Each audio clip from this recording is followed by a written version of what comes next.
MSc classes, maths classes part 2, 10th class, 8th chapter, 8.4, page number 122, trigonometric identities. इसमें हमने एक let A B A right angle triangle, right angled at B, consider angle A B, angle C as theta. AB is opposite side, AC is hypotenuse, and then BC becomes base. Here you see theta opposite side AB, AC hypotenuse, and BC is base. By Pythagoras theorem, hypotenuse square is equal to opposite square plus base square. So AC square is equal to AB square plus BC square. Already हमने hypotenuse divide करके एक identity बना दिया है, और दूसरा identity ये opposite side. So here we divided by A B on both side.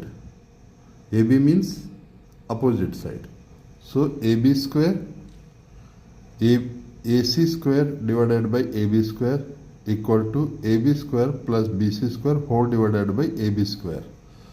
So AC square divided by AB square, that is hypotenuse by opposite square, that becomes cosec square theta.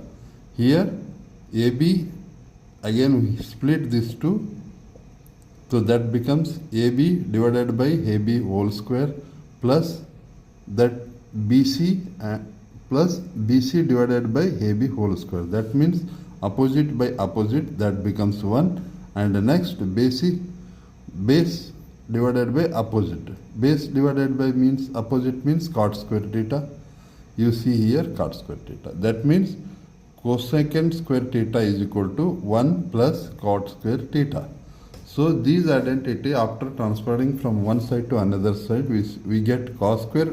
When we need cos square, then under root of 1 plus cos square theta, that becomes 1 is equal to यदि हम इसको यहाँ पे cot square इधर transfer किया जाए, cosec square theta minus cot square theta, that becomes a plus b, a minus b. So cosec theta plus cosecant theta. Similarly, cot square is equal to cosecant square minus 1. Same ऐसे ही उसको ऐसे करेगा तो